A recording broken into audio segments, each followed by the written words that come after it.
People always tell me, wait, do I hit up on a driver? I go, no, you don't hit up on a driver. Your width of stance and your ball position do it for you. Okay, this is the imaginary arc that you see. Now, this is illustrating the path of my swing. Anything behind that would be way out to the right. Those 3 dots can give you your width of stance and a range where your ball position should be played from. And that is one of the easiest things you guys can do with 3 dots.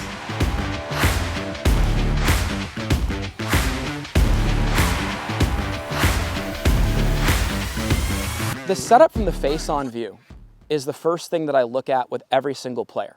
I don't look down the line view at all until I see the face-on view. And what's funny is, if I asked all my players to send a video of their swing, guess what they all do? They send the down the line view, because we're used to looking at it on TV from that angle. I think that they're gonna see more that way. You're seeing so much more from here than anywhere else, okay? Now, let's talk about some basics. Ball position and width of stance. We alluded to earlier that, the ball flight and the increase in distance, so getting that perfect trajectory or getting that 7-iron, 6-iron, 5-iron, or hybrid to have that 10 to 15 yard gap that you need, that's dependent upon ball position and the width of stance, okay? Think about this. The narrower I get, the more V-shaped the swing becomes, more of an angle of attack. The wider I get, the more U-shaped the bottom of the swing becomes, and I'm gonna be hitting more level or up into the golf ball. This is the top of my pendulum, my sternum. The low point is right there under the top. Anything in front of that starts to ascend and move up. So people always tell me, wait, do I hit up on a driver? I go, no, you don't hit up on a driver. Your width of stance and your ball position do it for you. Setup. Have we all heard at one point, we'll say lead heel, not left heel. Play the driver off your lead heel. With what width of stance? What happens if I set up like this? That ball is where I'd play my 8-iron. That player, who's then told to hit up, has to do what? Back up and help it up to try to get it up in the air. Whereas the player who has the proper width of stance and the ball position enough ahead of the top of their pendulum could actually hit right through that ball, but because of where it is, it's gonna reach the right amount of loft at the point of impact, all right? So, here's the rule. Wedges and woods. Wedges, ball position is according to the middle of your body to your upper body, not your feet. Ball position is underneath my center with wedges and under my left shoulder with woods, and everything else in between. Guys, the only shot we're ever putting back here would be a chip out from the trees or a bump and run that we're gonna be hitting later this afternoon, greenside, to get the ball on the ground, let it run out, okay? We're not playing the ball back. Now let's talk about why. Huge mistake from professionals to get that ball back, and here's why.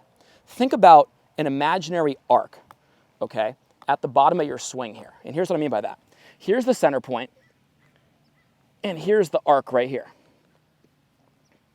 Okay, this is the imaginary arc that you see. Now this is illustrating the path of my swing, and if my sternum is here in line with this ball, anything behind that would be way out to the right, to the left for you there, Ashley, straightening out and then moving to the left. So a lot of times people who pull it, they got their ball way too far forward. People who push it have it way too far back. And then people who hit hooks have it too far back. And then what happens? In to out, and they happen to close the club face, then it hooks. Or the person up there has it either pull way left or they leave the face a little open and then it becomes a pull fade. That's just ball position related, okay? So any ball that's back here, think about what I'd be required to do to hit it straight. I'd have to back up and flip it just to get it to go online. That's not what we want. That's promoting the problem.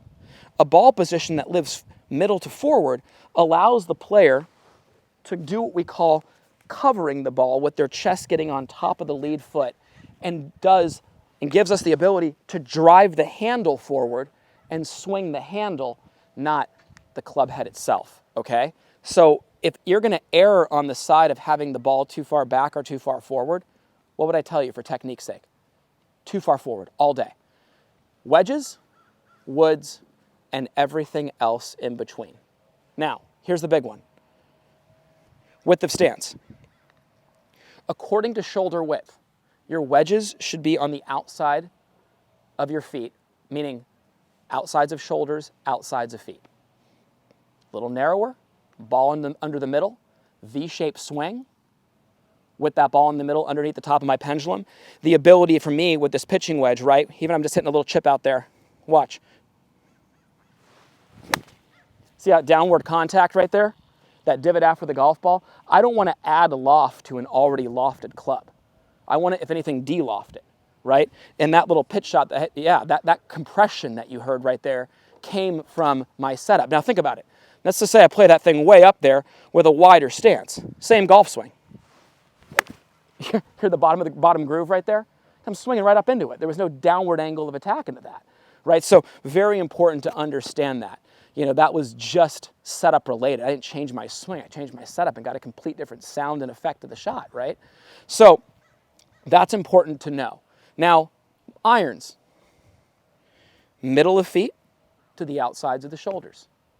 Woods. Insides of feet to the outsides of shoulders. Insides of feet to the outsides of shoulders.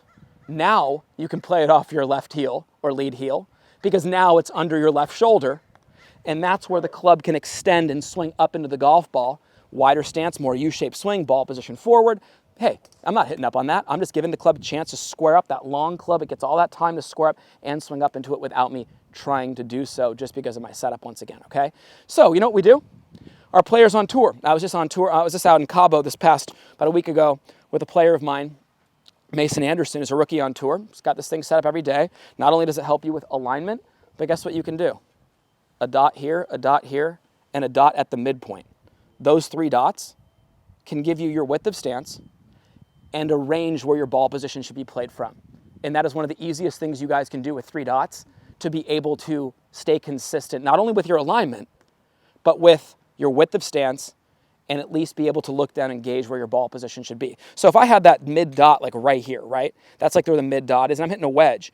Well, I'd be like right there, and I just would hold that club out to make sure I'm right there. The driver would be, you know, like up in there, but then I would, if the dots were here, as far as the outside, let's just say that's the outside of my shoulders right there. Okay, right here. Well, if that's it, well, there's my wedge, there's my iron, and there's my woods, you know, and I can see that down the ground. So that's a really nice way to be able to be consistent with this stuff, okay? Plus, I think, was it Nick Faldo said if he would have done one thing over in his career, he never would have hit a ball without an alignment rod on the ground. And that's because, you know, you can train your eyes for alignment. A lot of people just don't train their eyes. Here we are at the beautiful Fairmont Grand Del Mar and the Grand Golf Club, the home of Porzak Golf, where golf is not just considered a sport, it's a lifestyle. The Porzak Golf membership will take you on an immersive journey that blends performance, lifestyle, and the spirit of the game like never before. This membership is geared towards helping you play the best golf of your life and enjoy the greatest game ever played. For more information on what your membership includes, click the link below.